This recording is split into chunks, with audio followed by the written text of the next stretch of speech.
মানুষের মাঝে উত্তম ব্যবহার পাওয়ার কে অধিক হকদার?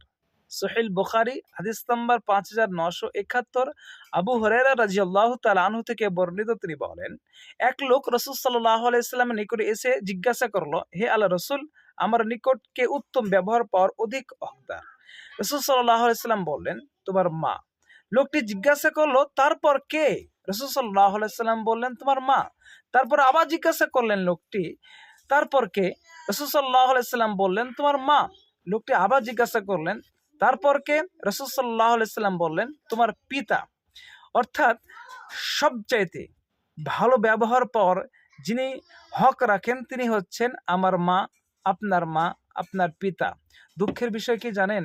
এখন পিতামাতারা তো পালি করে খাচ্ছে, আবার অনেক পিতামাতা ভাতই পাচ্ছে না, বাড়ি ছেড়ে চলে যেতে হচ্ছে, ভিটি ছেড়ে চলে যেতে হচ্ছে। দুঃখের বিষয়, যারা পালি করে তার পিতামাতাকে খেতে দেয়, আমি মনে করি তারা হয়তো বা ততটা পিতামাতাকে ভালোবাসে না। যদি অন্তর থেকে, মন থেকে যদি পিতামাতাকে ভালোবাসতো, তাহলে সে সন্তান বলতো, আব্বা মা তুমি আমার কাছে খাবে, আব্বা মা তুমি আমার জিনিস পড়বে। হ্যাঁ, তারা মামলা করতো পিতামাতাকে নিজের কাছে রাখার জন্য, তারা মামলা করতো কোর্টে। দুঃখের বিষয় কি জানেন? একদিন বেশি হয়ে গেলে, পালি যদি একদিন বেশি হয়ে যায়, তো তারা মামলা করে, পিতামাতাকে নিজের কাছে রাখবে না তাই মামলা করে।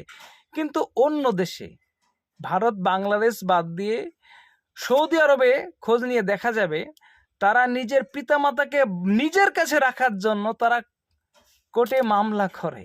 আর আমাদের দেশে আমরা নিজেরা পিতামাতাকে রাখবো না নিজের কাছে, তাই আমরা মামলা করি, বা হয়তো দ্বন্দ্ব বাঁধে যে আমার কাছে একদিন বেশি থাকবে কেন, আমার কাছে একদিন বেশি খাবে কেন।